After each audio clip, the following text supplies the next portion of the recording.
arrive au crépuscule de sa vie. Ses rides racontent son histoire. Elle a connu quelques instants de gloire, a vécu ses envies, a quelques regrets aussi. On peut y voir ainsi des caresses figées, des offenses infligées. Elle a la beauté de son âge, la sagesse d'un visage, en héritage d'un long passé. Elle a réparé ce qui était cassé.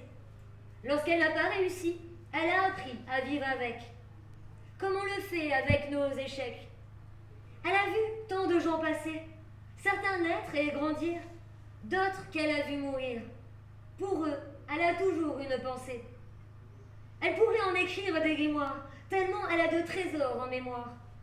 Si celle-ci s'efface, c'est un peu d'elle qui disparaît.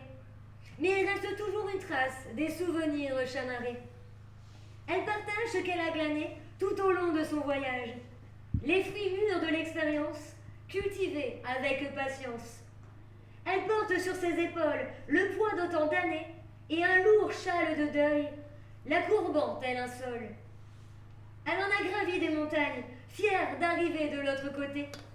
Elle a traversé tant d'écueils, a beaucoup marché, essayant d'être une bonne compagne.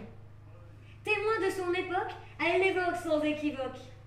Il est si agréable de l'écouter, de se laisser emporter en remontant le temps.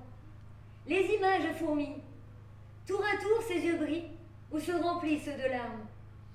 Elle a depuis longtemps déposé les armes. Ses mains sont usées par tout ce qu'elle a bâti.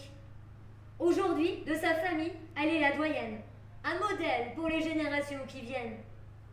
Comme un livre ouvert avec quelques sacrés secrets cachés entre les lignes. Ils n'appartiennent qu'à elle, personne n'a le droit de les lire. Elle a tourné tant de pages, apprécie tant en relire certains passages. Il lui en reste si peu à écrire. Fatiguée mais digne, doucement s'éteint sa flamme, discrètement elle rend l'âme.